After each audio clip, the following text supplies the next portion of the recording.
muito bom mesmo. É interessantíssimo isso, porque foi o que você disse, cada caso é um caso. A gente hoje, infelizmente, está vivendo um mundo, né, em guerra. Então, Sim. uma pessoa que teve sua casa destruída lá, a gente fala de Ucrânia, de Israel, Gaza, toda aquela confusão que a gente Uhum, tá vivendo nesse momento, né?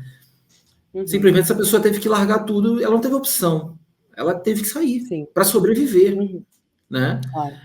Da mesma forma, existe a outra pessoa que está falando agora na sua casa, quer saber, vamos sair daqui, vamos para um outro local? E a outra vai falar, vamos planejar para ir no ano que vem, ou no fim do ano que vem?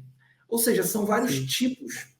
E todas elas têm necessidade, porque tem um ponto aqui. Quando eu tenho um filho de 11 anos e um de 5. Quando Uhum. meu filho, que na ocasião tinha 9, quando a gente veio para cá, é, ele veio, ele não aceitava. Ele falava, eu estou num hotel. A cabeça dele era Uhum. essa. Ou seja, ele não queria. Por quê?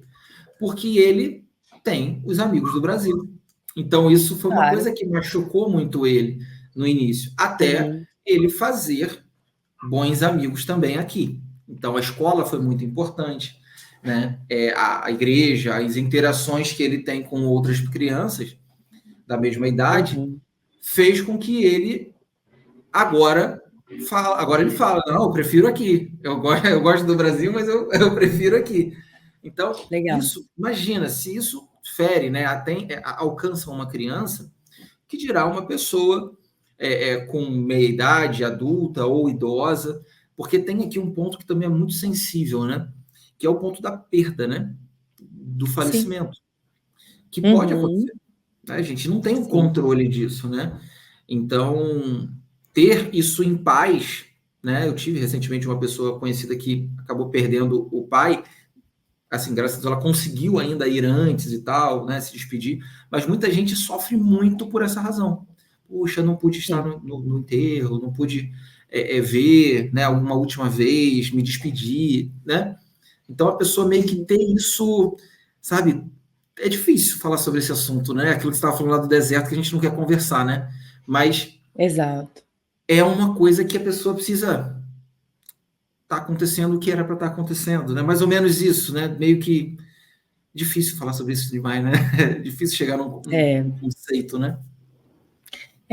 E eu acho que assim, a gente volta para aquele ponto comentado aqui, né, sobre a consciência, a tomada de consciência de alguns processos enquanto você imigra. E um deles, né, que a gente fala muito é sobre o luto mesmo, né? O luto Sim, que não está associado necessariamente à perda de um ente querido, mas é assim, você vai passar por um processo em que você invariavelmente vai perder uma série de coisas. Vão ser muitas rupturas, vão ser muitas perdas. E aí é curioso você falar da criança, porque as crianças elas nos ensinam demais, né? Parece que elas têm mais liberdade para expressar essas coisas, e é papel dos pais, é papel da sociedade de modo geral acolher isso nelas. Porque sim, a gente é que tem dificuldade de lidar com esses sentimentos, né?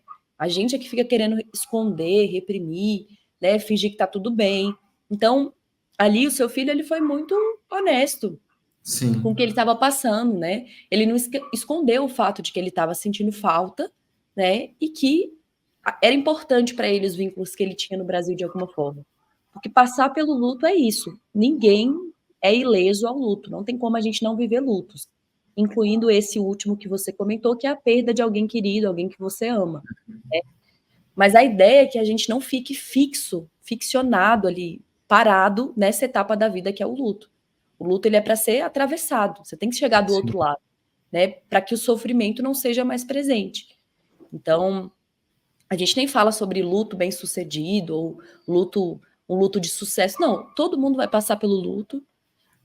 Mais cedo você tendo consciência disso, né? E eu acho que essa é uma consciência que não dá para a gente também esconder. Por exemplo, eu falo sim. daqui.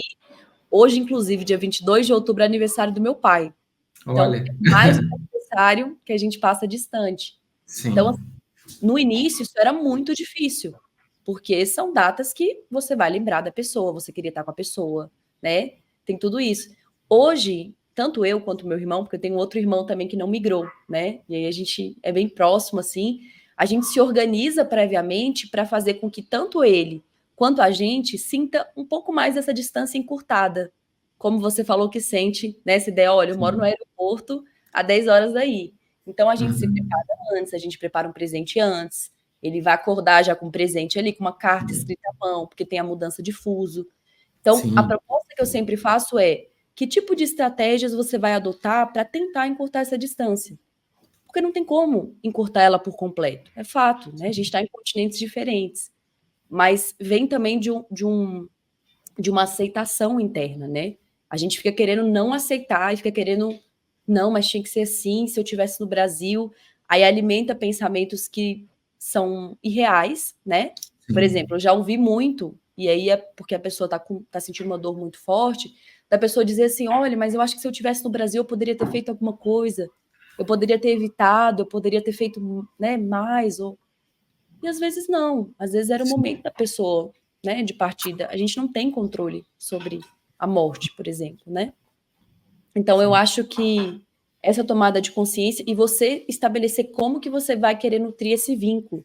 Eu sempre uso o exemplo de uma paciente que eu tenho que ela mora muitos anos fora, muitos anos mesmo, assim, já morou também em países, né, diferentes, culturas diferentes, asiáticas, enfim.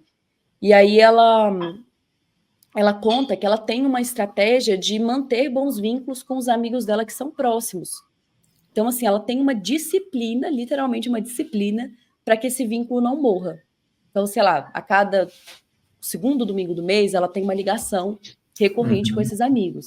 Legal, E eles legal. também são expatriados, também moram em outros países, eles quase que, olha, esse dia aqui é um dia sagrado, eu vou ter um contato aqui com a pessoa e a gente vai conversar e tá tudo certo.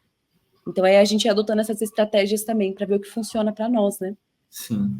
E hoje a gente tem a tecnologia ao nosso favor, né? Coisa que quem fazia Sim. isso há 30, 40, 50 anos atrás, né? O meu sogro, por exemplo, ele estudou nos Estados Unidos, né? Numa fase da vida dele, e era carta.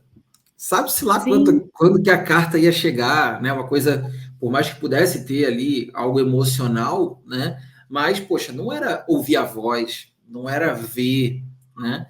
Então, hoje, digamos assim, hoje a tecnologia ela faz com que a gente esteja olho no olho, como você está em Brasília, eu estou em Portugal, e a gente está aqui falando como se estivesse diante de uma mesa, conversando, né, como se estivesse juntos aqui no mesmo ambiente. Né? Então, hoje talvez seja mais tranquilo o processo imigratório, porque a gente tem essas sim. ferramentas, né, que trabalham aí ao nosso favor. Né?